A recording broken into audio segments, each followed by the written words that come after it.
final question. We just had 3 days of the MLB draft. What'd you think of the Giants draft? And give me a couple of names that you're excited about. Yeah, I'm in. I'm not going to sit here and pretend like I'm an expert when it comes to this stuff. Especially since baseball has advanced so much when it comes to biomechanics and all that stuff, and there's so much data that colleges have and use, and that isn't available for public use.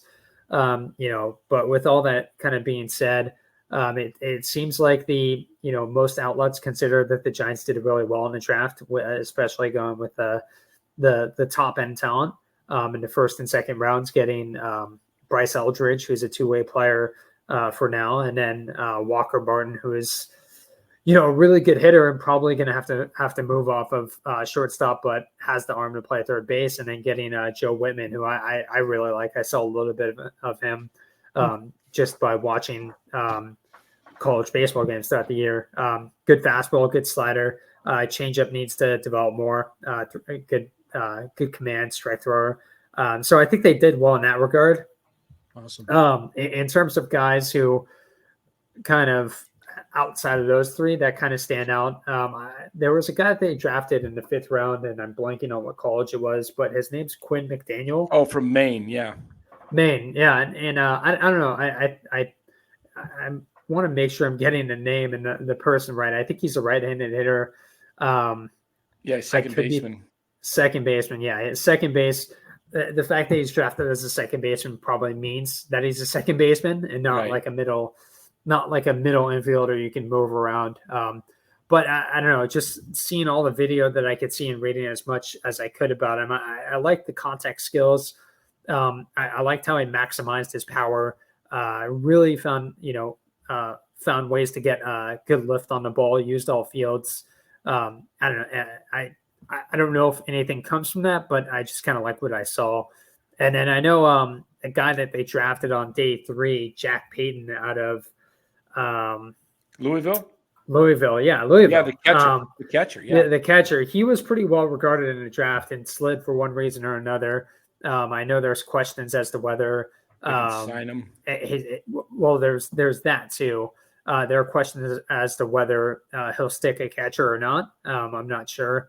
But they can offer him up to $150,000 for a signing bonus without it counting against the bonus pool allotment. I think he's going to be one that they probably go over a little bit for if they want to keep him. But yeah, those are just a couple of names that stick out from the draft. And the Giants have done oddly well over the past couple of years, just, getting guys later in the draft. I mean, you look at a guy like Wade Meckler, who, they got in the 7th or 8th round. Last year, Landon Rupp was like a 12th round pick. Vaughn Brown was like an 8th round pick.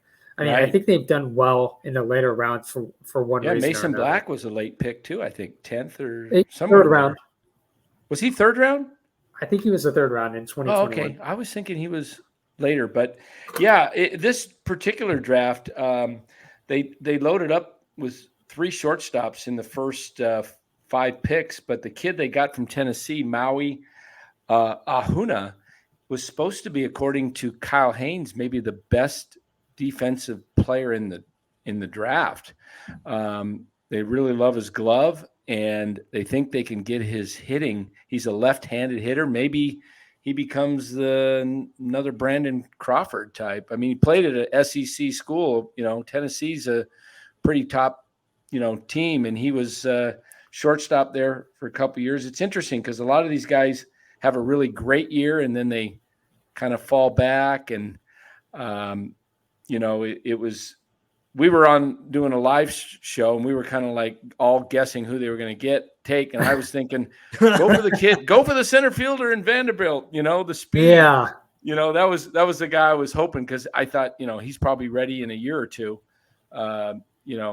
Guy that could be like a Kenny Lofton type guy and manning that outfield in Oracle, and just the speed at the top of the lineup. But, the more I look at this Eldridge kid, I mean, he's got a lot of potential. He's got some pop. And if he can make it, that would be, one way or the other. I think the thing that happens with him, my guess is his hitting progresses faster than his pitching. And then what do you do at that point? You wait for his pitching to catch up so he can develop there, or do you just bring him up as a hitter and abandon the pitching, the two-way? So